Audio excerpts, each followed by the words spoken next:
Знаеш ли нещо полезно, което може да спаси живота ти в рискова ситуация? Сподели го.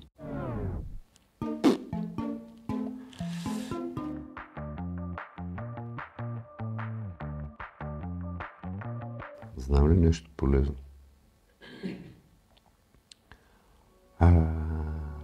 Знам, че когато попаднеш в екстремни условия с много ниски температури, най-важното е да са ти сухи ръцете и краката. И трябва да намериш начин да ги изсушиш. Това е гаранция. Изпадал съм в някакви такива случки. Важно е. Говоря за такъв тип екстремна ситуация. При шофиране с висока скорост и внезапен инцидент не се правят резки движения с волана и с спирачките. Много опасно. Казвам го от личен опит. Преди 2 години на магистралата, обезопасената, ми скочи елен с големи рога върху предното стъкло при 130 км в час. После ми обясниха хора, които имат, за съжаление, доста опит с тия неща, органите на КАТ и АПИ, че ако съм мръднал волана или съм натиснал рязко спирачка, днеска щехте да разпитвате някой, Робин Кафалиев, какво мисли по този въпрос. Знаеш ли нещо полезно, което може да спаси живота ти в рискова ситуация? Сподели го.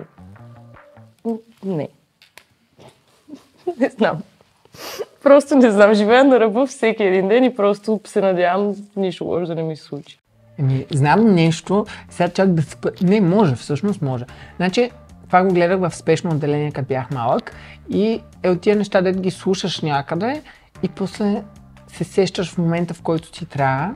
И бях вече на 10 годинки, 11 и започнах да хълцам много и в спешно отделение запалиха клечки кибрид, сложиха ги в чаша вода и човека изпи чашата вода, докато вдишва дима от клечките кибрид и спира да хълца.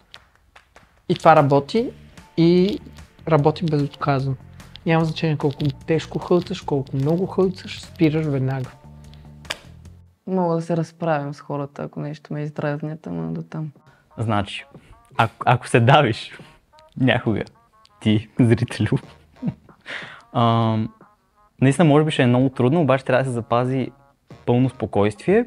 Ако си в солена вода, ти плаваш над водата, ако просто се отпуснеш.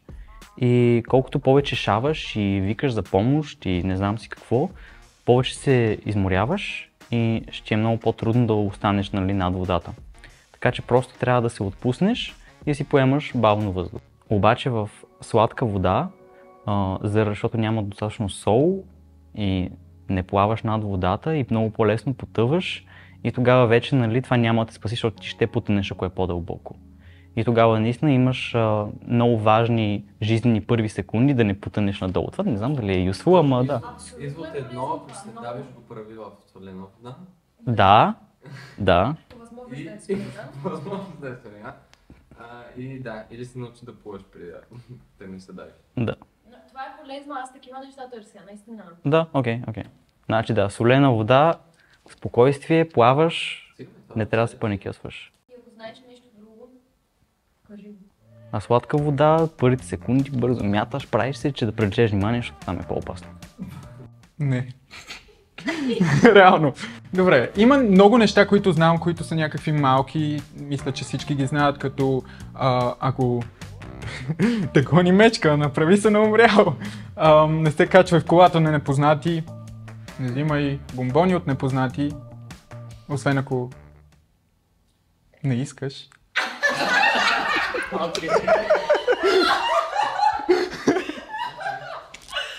Да, като си в планината и видиш мечка, лягаш на земята. Той има всякакви такива тъпоти, дето в TikTok се казвали, не само в TikTok, в целия интернет, като видиш мечка да легнеш да спиш, това е според мен страшна тъпотия. Тя мечката има някакво обоняние.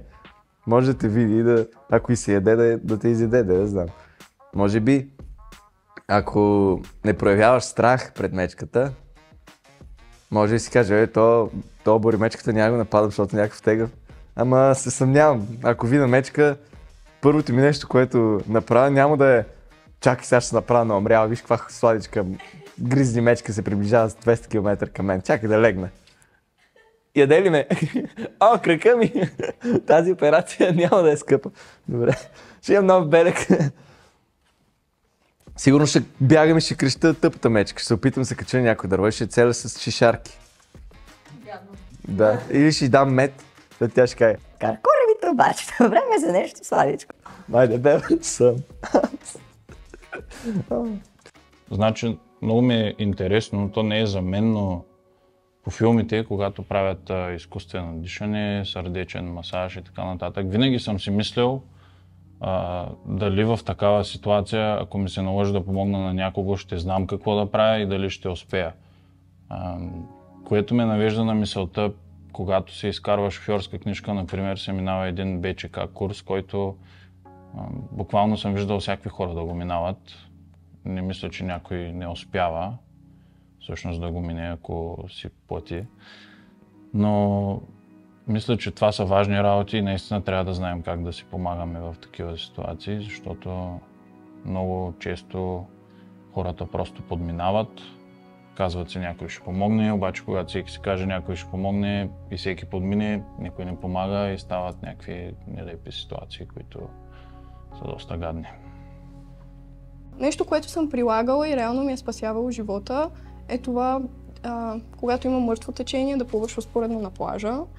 И тогава успях да излезна от мъртвото течение, така че го препоръчвам. Бих казал, ако попаднете в такава ситуация, в която примерно на шега се замервате с ножове с ваши приятели, първо проверявайте дали острието на ножа е в холдъра, яко забито, защото един път замахнах към един мой приятел.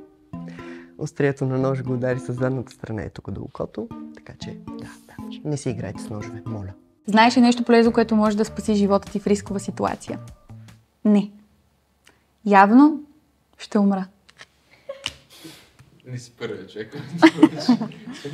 Между другото, преди бях гледала клипчета в интернет как се вади език, когато някой си го глътне, защото от това най-много ме е страх.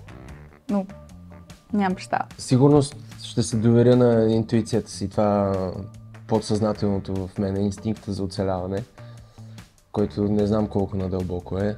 Дано модерното общество да не го е притопило. Ама, да знам, ако примерно избухне Трета световна война или нещо от сорта стане, може би ще заложа на това изобщо да не се колебая, като имам да взимам решение. Да, в критична ситуация и 1% съмнение може да обърне 99% сигурност. Това трябва всеки да го има предвид. Не се сещам за нещо конкретно, но по-скоро сякаш най-важното винаги е да запазиш самообладание, да не се паникьосваш. Защото просто ако успееш да запазиш спокойствие, сякаш най-разумно можеш да измислиш как да излезеш от тази ситуация. Аз съм човек, който когато го боли нещо, дори не ходи на лекар. Аз съм live your life, no matter what. Така че нямам представа какво би ми спасило живота, ще го мисля, ако някой ден ми се случи. Знаеш ли нещо полезно, което може да спаси живота ти в рискова ситуация? Не. В зомби апокалипсис аз ще умра. Може би от първите ще съм, така че не мога да ви дам полезни съвети, можете към интернет да се обърнете. Знам няколко неща, наскоро си минах БЧК, защото си взех книжката и според мен това е нещо, което доста хора трябва да минат и то, защото повечето го претупват, понеже да си взема шофьорските, дай набързо ми мине теста, такива неща. Хора, слушайте какво говорят на този изпит, на този курс, защото може случайно да спасите човешки живот, знаейки как да превържете някаква рана или да извадите езика на някой, който се го е глътнал. И съвет, който, защото от другите въпроси чух някакви хора как са им се забивали някакви неща в ръцете и те са ги вадили. Ако ви се забие нещо в ръката, не го вадете. Оставете го там, ако имате марля с нещо да го привържете, оставете го докато не го погледне някой, защото може да стане по-зле.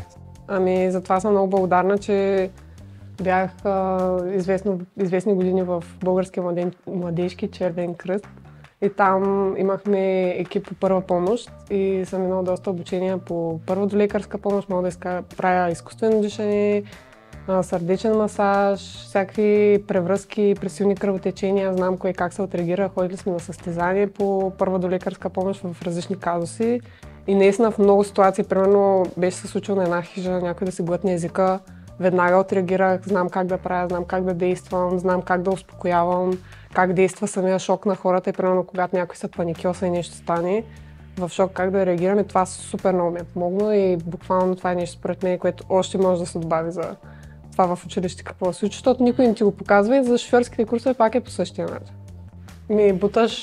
Буташ челюстта. Той има такива диаграми, които прямо показва и се бута челюстта по един определен начин. Нали, просто не мога да застава да го покажа, защото изглежда по друг начин, но все едно се бута челюстта, защото ако бръкнеш в устата на човека, което повечето хора правят, той може да ти захапи пръста и буквално от силата буквално да ти такова пръста.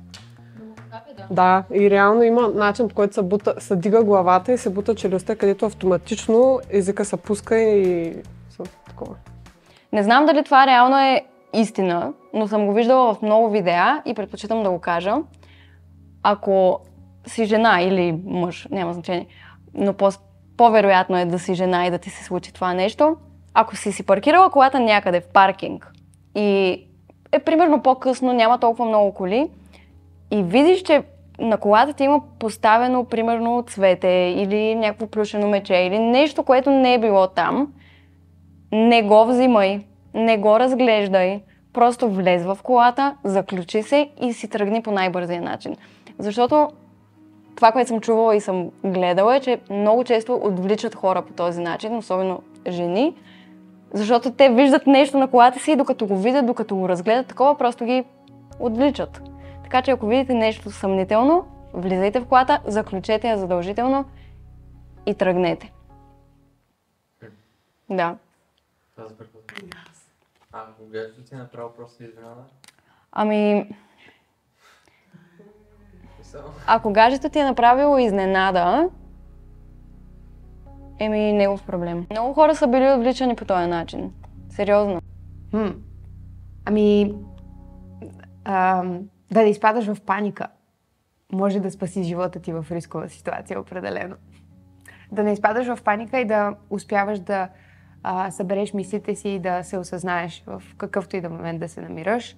Защото понякога имам чувство, че умираме и когато се случва нещо, просто разговор, например, или нещо подобно. Имаме чувство, че целият ни свят пропада, но никога не е чак толкова драматично и никога не е чак такава драма. Просто трябва да се научим да обуздаваме мислите си и да се събираме. И когато изхождаме от позицията на спокойно състояние, успяваме да бъдем по-осъзнати и съответно нямаме такива крайности в състоянията и съответно ако ни случи дори физически рискова ситуация, пак е по-добре да имаме самообладание в тая ситуация, да можем да реагираме. Ако това нещо се случи и е рискована ситуация и е опасна, тя така или иначе е станала. В смисъл, ти не можеш сега да вече да промениш ситуацията или да я предотвратиш. Тя вече е там. По-добре стегни се, фокусирай се. Ако трябва с цената на живота си, наистина потопи се и каквото стане. Дай всичко от себе си, спрямо каквото мислиш, че е най-доброто за тази ситуация. Ако караш си зад волана, съсредоточи се и направи всичко по твоите усилия, че да се оправят нещата. Ако си някъде другаде, по същия начин. Фокусирай ума си и нещата ще се случат. Аз нямам рискови ситуации, аз съм толкова подреден и спокоен човек, че единствено живея на женския пазар. Мисля, че това е най-рисковото нещо, което може да се случи в рискова ситуация. По принцип, винаги, когато примерно се прибирам по-тъмно или така в някакви опасни квартали и така нататък, винаги говоря с някой по телефона, обаче на видеочат. Мисля, че това е най-полезното нещо, защото в този момент може той да види какво се случва и да реагира по някакъв начин. Затова може би това е безопасен начин някой да е с теб, дори да не е с теб. Така че, да. Веднъж ми се беше случила една такава ситуация. Говорих с една приятелка, обаче аз бях с слушалки и тя не чуваше толкова силно какво се случва около мен.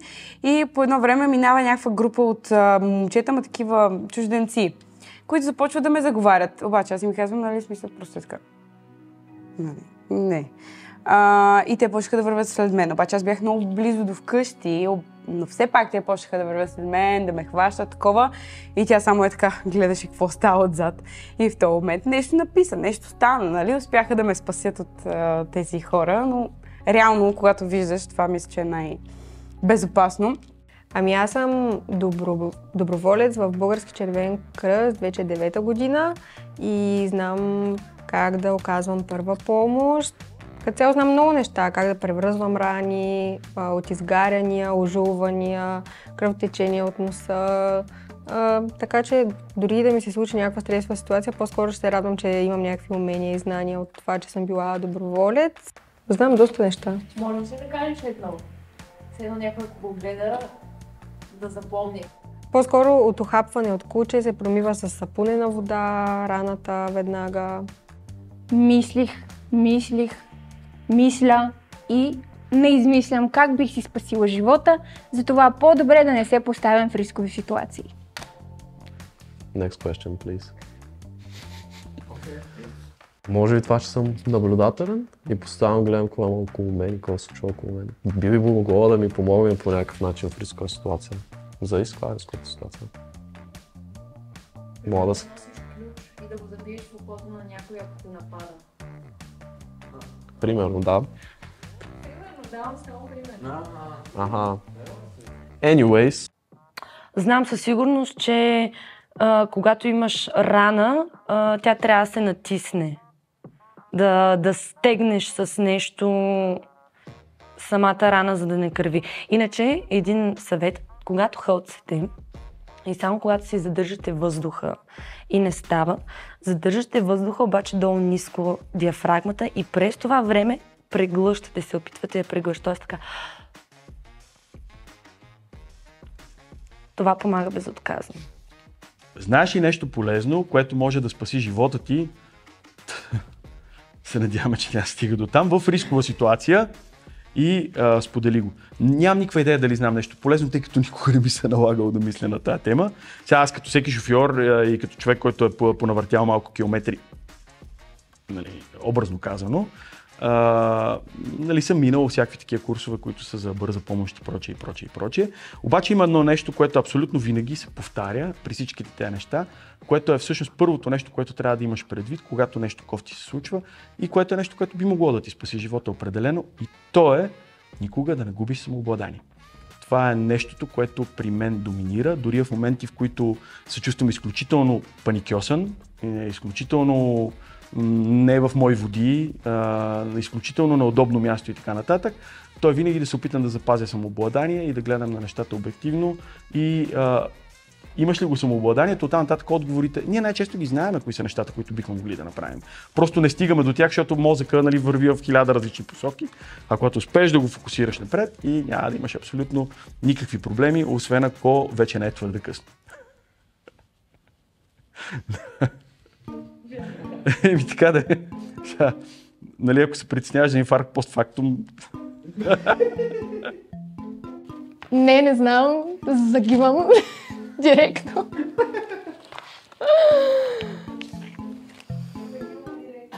Надявам се да се умея да запазя спокойствие, за да бъда максимално адекватна в ситуацията, която ми се наложи да преминавам. Но... Не, какво го мисля? Загивам. Не. Стой. Мога да си задържам въздуха по-дълго. Знаеш ли нещо полезно, което може да спаси живота ти в рискова ситуация? Да, имам един страхотен съвет от един survival тренинг, който правихме, и това е като си на непознато място, в някаква, да кажем, ситуация ала Bear Grylls, нали, или военна зона или whatever, никога не дигай непознати вещи от земята. Точка. Какво означава това? Много често такива вещи могат да са опасни за теб. Могат да са отровни, могат да е мина, могат да е всякакви неща. Така че е добро правило за живота, не пипай чужди вещи като цяло. Може да те наранат в някакъв момент. Носете електрошок с вас. Аз бих, нямам, но бих. Хайде да си купим електрошок. Да. не бъдете с мен в трагични ситуации. Това е отговора на въпроса ми.